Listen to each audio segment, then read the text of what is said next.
The news at 5:30 starts right now. Thanks for joining us. I'm Terry McSweeney. And I'm Candace Wen. Gia has the evening off. Tonight, an NBC Bay Area exclusive. Californians are paying billions of dollars for a new healthcare initiative to help our most vulnerable, like our seniors, the unhoused, and people with mental illness. But in the East Bay, part of the program is accused of cutting some dangerous corners.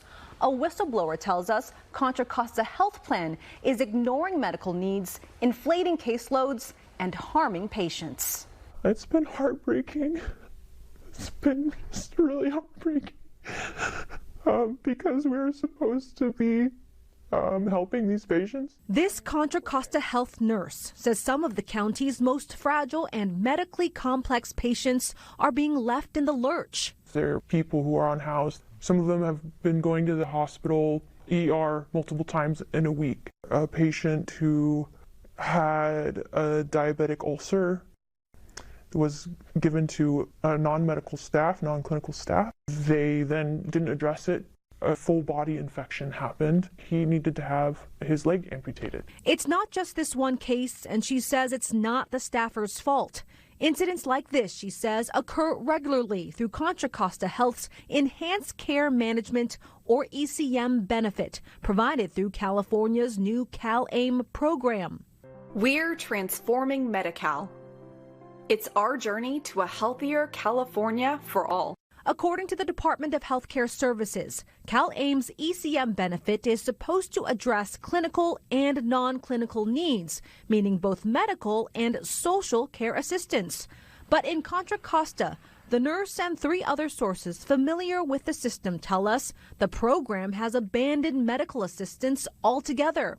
They say ECM case managers, who are nurses who were already with the system before the program started, are now being instructed to focus only on social needs, like a member's access to a shelter or fresh food, or their non-clinical staff, like housing specialists, who aren't trained to properly refer medical issues at all. They've been told if they don't understand what a health condition is, they just should Google it.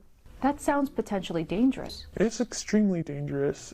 It's negligent. Do you have firsthand knowledge of patients being harmed or dying as a result of this? Yes. Yes, I do.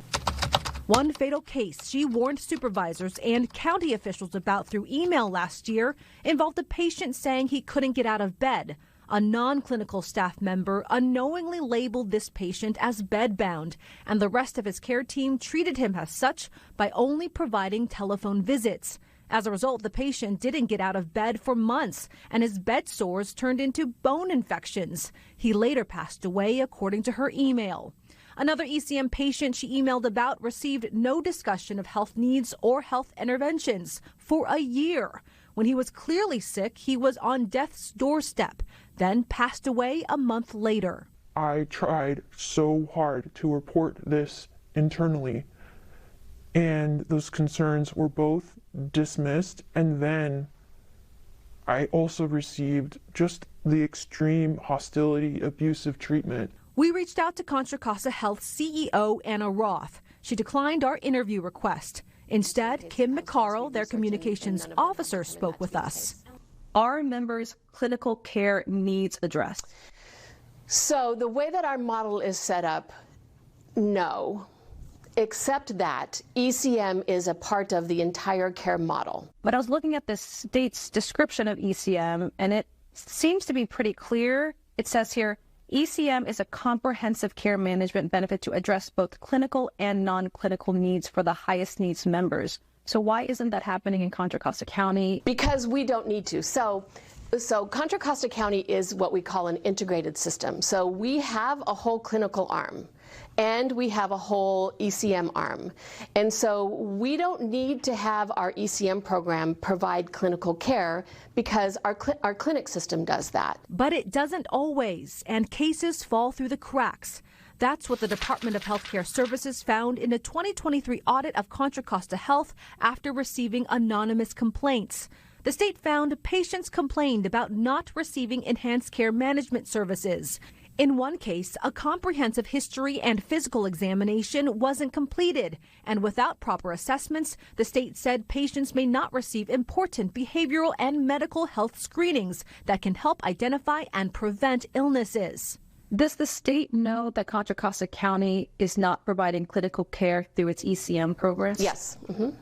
When we reached out to the state, a spokesperson repeated in an email, both clinical and non-clinical needs must be addressed by ECM teams. There are a lot of taxpayer dollars involved. Contra Costa Health took in nearly $3 billion in Medi-Cal revenue in 2022 and 2023.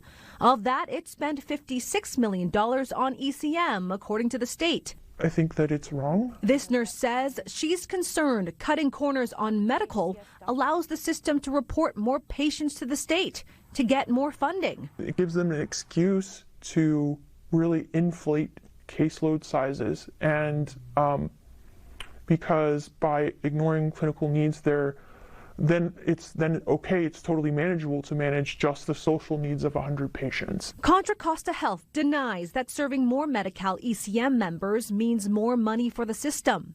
The state actually determines the formula upon which we get paid. So having more of them is not a financial benefit to us.